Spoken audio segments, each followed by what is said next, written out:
all read at home? No? You don't read? You have to read. You only read in school?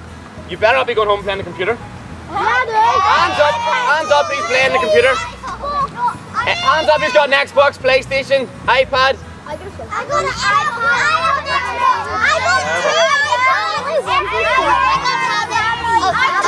Right, okay.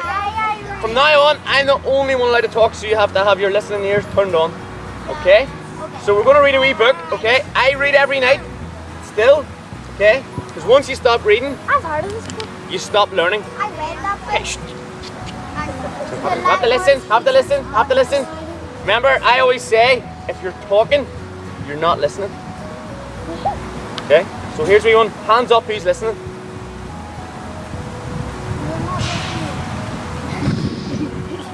I'm talking. Okay, so this is a book called The Lighthouse Keeper's Lunch. Okay? So I'll read it. I will read it for you.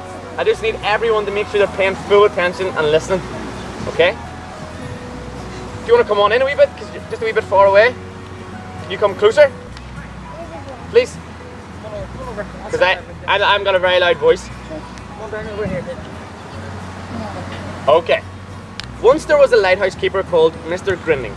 At night time, he lived in a small white cottage perched high in the cliffs.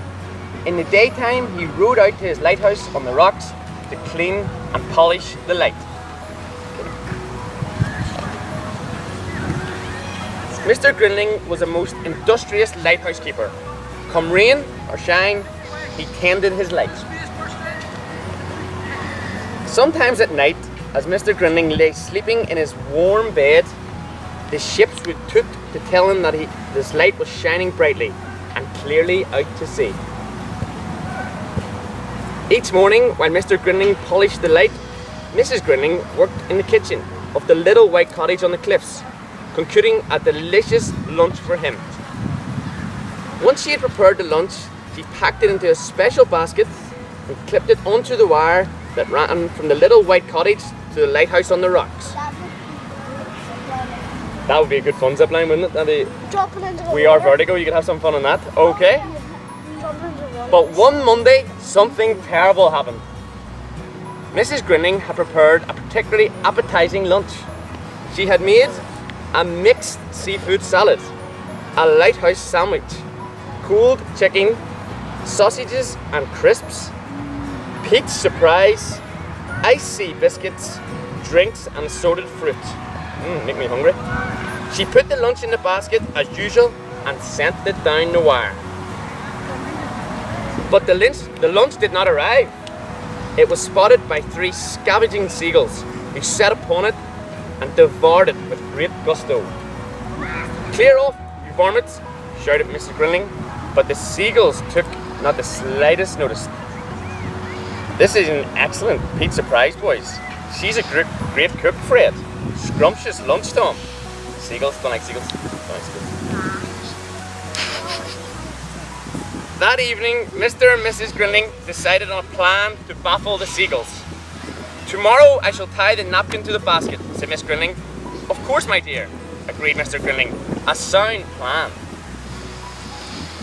They'll have to try harder than that to stop us. Oh, the seagulls didn't stop the seagulls.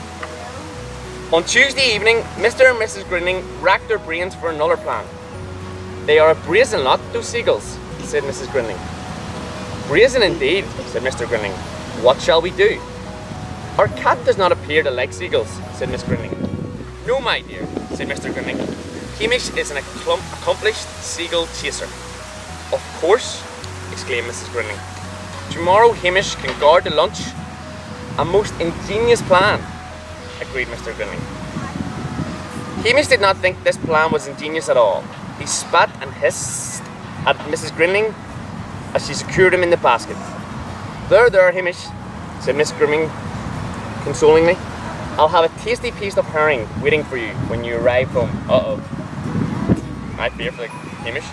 Sadly, Flying did not agree with Hamish. His fur stood on end while the basket swayed. His whiskers drooped when he peered down at the wet blue sea, and he felt much too sick even to notice the seagulls, let alone scare them away from the lunch. pretty kitty, like a piece of lobster. This food gets better every day, Fred. Aren't you going to chase us, little kitty? Oh, kitty was scared.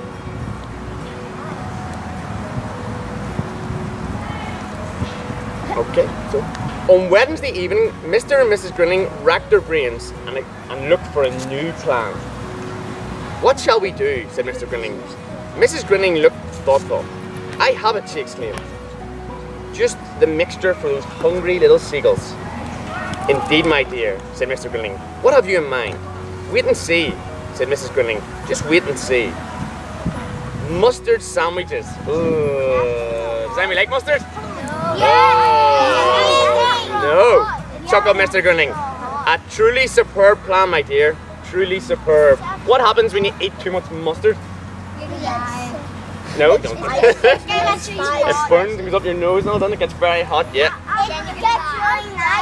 Yeah, it's sometimes nice. It's nice for roast beef. On Thursday morning, Mrs. Grinning carefully packed the mustard sandwiches and sent them off down the wire to the expecting seagulls. Yuck, yuck, yuck. On Friday, Mrs. Grinning repeated the mustard mixture. All right, boys, let's go and have lunch somewhere else. It's the same as yesterday's lunch, Fred. So on Saturday, up in the little white cottage on the cliffs, a jubilant Mrs. Grinning put away the mustard pot before she prepared a scrumptious lunch for Mr. Grinning.